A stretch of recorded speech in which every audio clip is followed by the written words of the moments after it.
Video like जरूर कर लीजिए और ऐसे वीडियो लगातार फ्री में पाने के लिए चैनल को तुरंत सब्सक्राइब कर लीजिए और बेल आइकन को जरूर टैप कर लीजिए ताकि आगे भी सारे वीडियो आपको मिलते रहे। यूट्यूब में फॉलो करते हैं तो प्लीज ये वाला फ्री टेलीग्राम चैनल जरूर ज्वाइन कर लीजिएगा। सारे नोटिफिकेशन सारे अपडेट यहीं पे आते हैं, ध्यान रखिए। Hello everyone, welcome to study for civil services. I am Ichchha Mishra और ये वीडियो सीरीज हमारी GS 5 और 6 जो कि मेंस में नए ऐड हुए हैं उनके पॉइंट्स को हम कवर कर रहे हैं, सिलेबस के पॉइंट्स को क्वेश्चन आंसर्स के माध्यम से। तो ये हमारी बाइलिंगुअल सीरीज है।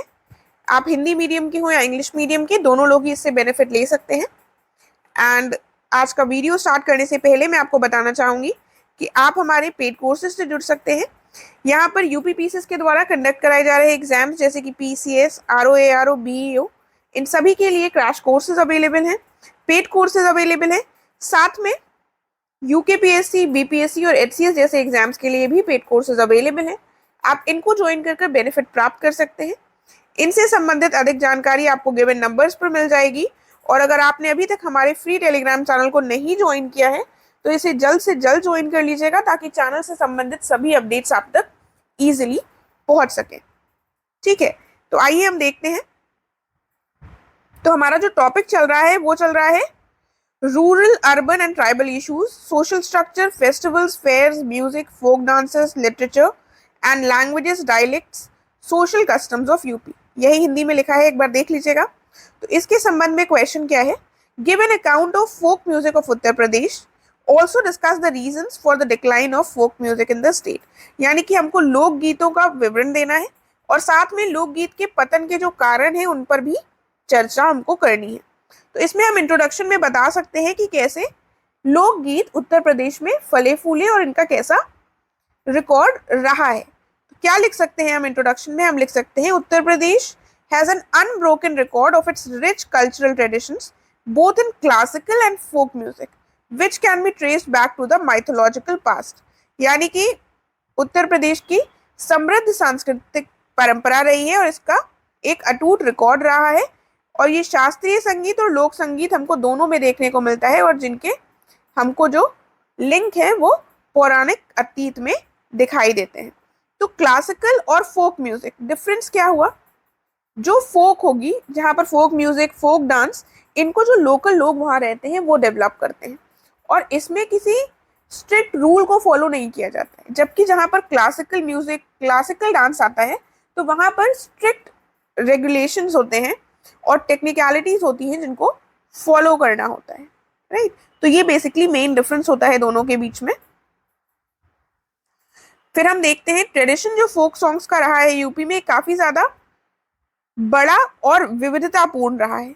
ठीक है, और जो फोक सॉन्ग्स हैं इनको गाया जाता है वेरियस थीम्स पर और इनको 3 कैटेगरीज में जो थीम्स हैं उनमें बांटा जा सकता है। पहली कौन सी हो गई है? सीजनल सॉन्ग्स की, यानी कि मौसमी गीत। ये कौन से होते हैं? जो मौसम के विभिन्न भागों में गाए जाते हैं, यानी कि विभिन्न मौसमों में गाए जाते हैं अगर आसान भाषा में कहा जाए तो। उसके बाद सेरिमोनियल सॉन्ग्स, यानी कि समारोह में गाए जाने वाले गीत जो होते हैं वो सेरिमोनियल सॉन्ग्स हो जाते हैं। फिर आते हैं ओकेजनल सॉन्ग्स जो कि कुछ कुछ ओकेजन्स में गाए जाते हैं, कुछ विशेष अवसरों पर गाए जाते हैं। ठीक है, तो जैसे कि वर्षा होने वाली होती है तब जो गीत गाए जाते हैं, यानी कि जब लोगों की शादियां होती हैं या किसी बच्चे का जन्म होता है, वो जो गाने गाए जाते हैं वो सेरिमोनियल सॉन्ग में आ जाएंगे। और ओकेजनल, किसी ओकेजन पर गाए जाने वाले गाने, उनमें क्या क्या आ जाएगा? जो कि पीजेंट्स और जो क्राफ्ट्समैन होते हैं उनके द्वारा गाए जाते हैं। ठीक है, तो ये हो गई हमारी 3 कैटेगरीज। उसके बाद हम देखते हैं जो कुछ फोक सॉन्ग्स होते हैं वो केवल महिलाएं गाती हैं, कुछ केवल पुरुष गाते हैं और कुछ जो है वो ग्रुप्स में गाए जाते हैं।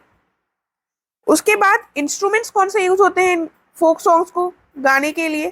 तो इसमें चिमटा यूज होता है, मंजीरा, ढोलक। देखिए, अगर आप यूपी के हैं तो आप मंजीरा, ढोलक जैसे जो इंस्ट्रूमेंट्स हैं उनसे शायद वाकिफ हो, और अगर आपको नहीं पता है तो आप इनको एक बार इनकी इमेजेस गूगल कर देख सकते हैं तो आपको याद रहेंगे। सारंगी, फ्लूट, कॉन्च यानी कि शंख, इन सब का प्रयोग होता है फोक सॉन्ग्स को गाने में। और अब ये जो गाना गाए जाते हैं फोक सॉन्ग्स, तो इनमें कौन सी बोलियां प्रयोग होती हैं? तो वो भी हम बता देते हैं कि अवधी, ब्रज, भोजपुरी, कन्नौजी, बुंदेली, कौरवी, इन सारी बोलियों में ये फोक सॉन्ग्स गाए जाते हैं। तो हमने थोड़े से फीचर्स बता दिए हैं फोक सॉन्ग्स के उत्तर प्रदेश के। अब हम उत्तर प्रदेश के जो प्रमुख लोकगीत हैं तो उनको भी कुछ लोकगीत को हम डिस्कस करेंगे, उनके बारे में कुछ पॉइंट्स बताएंगे। सबसे पहले, और एक चीज याद रखिएगा, जैसे मान लीजिए आपसे लोकगीत डिस्कस करने के लिए आ जाए, तो अगर आपको लोकगीत बताने हैं तो आप उत्तर प्रदेश के ईस्टर्न पार्ट के, वेस्टर्न पार्ट के, सेंट्रल पार्ट के, बुंदेलखंड पार्ट के सबके लोकगीतों को मेंशन कीजिए। ऐसा ना हो कि आप सिर्फ ईस्टर्न के ही मेंशन कर दें, ठीक है, और ऐसा ना हो कि आप सिर्फ सीजनल सॉन्ग्स ही मेंशन कर दें। आपको सारे जो डायमेंशंस हैं सबको कवर करते हुए बताना होगा, राइट। इसमें जो हमने डिस्कस किए हैं, पहले हम देखते हैं ईस्टर्न यूपी के का जो गाना है, म्यूजिक फोक सॉन्ग है, वो कौन सा है, कजरी। ये रेनी सीजन के समय गाया जाता है और इसमें राधा कृष्ण का जो लव अफेयर है उससे संबंधित भी इसको गाया जाता है। ये मेनली फीमेल्स के द्वारा गाया जाता है ग्रुप्स में। और इसकी जो फेमस सिंगर्स है वो कौन कौन सी है, मालिनी अवस्थी और शारदा सिन्हा। तो एक दो नाम अगर आप याद कर लेंगे और आपको, तो अगर इनकेस आंसर में लिखना पड़े तो याद रहेगा तो ये बेहतर रहेगा, अदरवाइज इतना इंपॉर्टेंट नहीं है, बट स्टिल थोड़ा सा याद रख लीजिएगा। फिर हम देखते हैं बिरहा। बिरहा क्या है, ये ईस्टर्न यूपी का फेमस सॉन्ग है।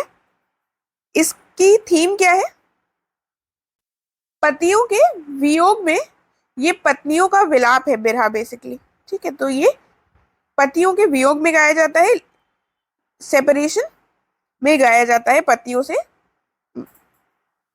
महिलाओं के द्वारा। और जो प्रसिद्ध बिरहा गायक है इनमें कौन कौन से आते हैं, पद्मश्री हीला लाल यादव और बालेश्वर यादव इसमें शामिल हैं। फिर हम देखते हैं फाग। फाग जो है ये होली के अवसर पर गाया जाता है ईस्टर्न यूपी में।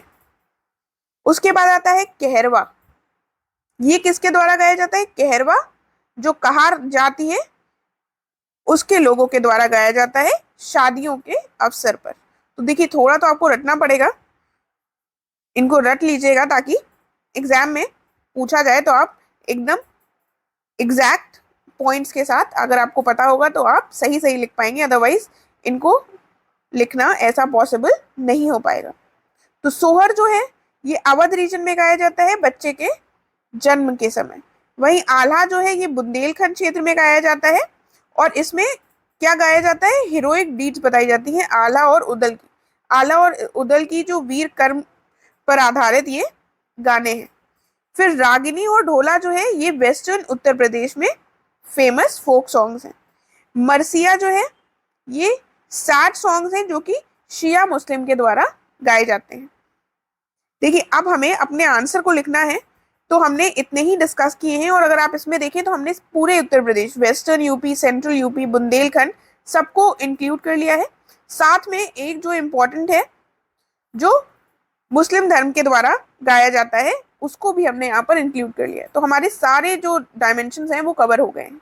बाकी आपके क्वेश्चन में जितनी डिमांड होगी और जिस हिसाब से आपके पास वर्ड लिमिट होगी उस हिसाब से आपको लिखना होगा। इसके अलावा भी जो फोक सॉन्ग्स हैं आप सबको रट लीजिएगा अच्छे से, ठीक है। फिर हमको क्वेश्चन का जो दूसरा पार्ट है उसको भी एड्रेस करना है। क्वेश्चन का दूसरा पार्ट क्या था, reasons for decline. Uttar Pradesh के लोक गीतों के पतन के प्रमुख कारण क्या रहे हैं।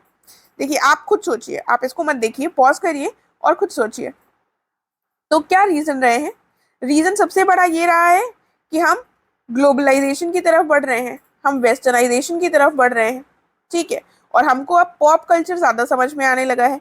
फोक म्यूज़िक तो अब बिल्कुल पसंद ही नहीं आती है और बॉलीवुड की म्यूज़िक हमको पसंद आती है, ठीक है, और हमको फोक नहीं समझ में आता।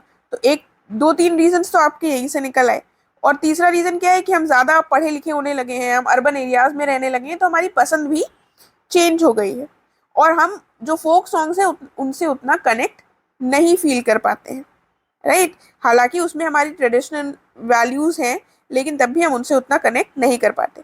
तो ये कुछ नॉर्मल से जनरल पॉइंट्स हैं जो हमें पता है, बस अगर हम थोड़ा सा सोचेंगे तो हम इनको इन तक पहुंच पाएंगे। तो आइए देख लेते हैं यहाँ क्या लिखा हुआ है। Imperceptible urbanisation of rural culture. ग्रामीण जो संस्कृति है इसमें हमको शहरीकरण दिखाई दे रहा है, ये भी काफ़ी ज़्यादा इन्फ्लुएंस है अर्बनाइजेशन से, ठीक है। और फिल्म म्यूजिक का जो इम्पैक्ट है, बॉलीवुड का जो इम्पैक्ट है, उसकी वजह से हम फोक म्यूजिक को भूलते जा रहे हैं। ग्लोबलाइजेशन और वेस्टर्नाइजेशन के बढ़ते प्रभाव के कारण हम पॉप कल्चर में ज़्यादा विश्वास करने लगे हैं। हमारी एपैथी दिखाई पड़ती है सिटी ड्वेलर्स की रिच फोक ट्रेडिशंस की तरफ, यानी कि जो शहरवासी हैं वो सामान्यतः उदासीन दिखाई देते हैं हमारी लोक परंपराओं के प्रति। तो ये कुछ प्रमुख रीजन है जिनकी वजह से हमको फोक म्यूजिक का पतन दिखाई दे रहा है। देखिए, अब आपको पता है कि अगर हमसे कोई प्रॉब्लम पूछी गई है, कुछ प्रॉब्लम के लिए क्वेश्चन में मेंशन्ड है, तो या तो आपके पास इतनी स्पेस हो कि आप वे फॉरवर्ड कर लिखें, या तो आप 2 लाइन का कंक्लूजन लिखें और उसमें थोड़ा सा आप ऐसा विचार बैलेंस प्रस्तुत करें कि जो भी प्रॉब्लम है उसका सल्यूशन भी उसी में समाहित हो जाए। ठीक है, तो आप इसमें क्या लिख सकते हैं? आप लिख सकते हैं कि उपरोक्त कारण लोकगीतों के क्रमिक पतन के लिए उत्तरदायी है, तथापि लोकगीतों की ऐसी समृद्ध परंपरा को बनाए रखने के लिए क्या आवश्यक हो जाता है? यह आवश्यक हो जाता है कि वर्तमान में उपलब्ध सर्वाधिक आधुनिक विधियां हैं, विधियों के माध्यम से उन्हें उनके प्रमाणिक रूप में संकलित करने और व्यवस्थित रूप से दर्ज करने का प्रयास किया जाए। तो अगर हम ये करें कि इनको हम कंपाइल कर लें, इनकी सिस्टमैटिकली रिकॉर्डिंग कर लें इनके ऑथेंटिक फॉर्म में, तो जो हमारे ट्रेडिशनल वैल्यूज हैं, ट्रेडिशनल फोक सॉन्ग्स हैं, उनको हम कहीं ना कहीं प्रिजर्व कर रख सकते हैं। राइट, तो ये हमारा एक हमने उपाय भी सुझा दिया और हमारा ये एक बैलेंस्ड और फॉरवर्ड लुकिंग कंक्लूजन हो जाएगा। इसके साथ हमारा ये कंप्लीट हो गया है। आई होप आपको समझ में आ गया होगा। अगर कोई डाउट या क्वेरी है तो आप पूछ सकते हैं कमेंट करके। अब हम नेक्स्ट वीडियो में मिलेंगे। Thank you so much.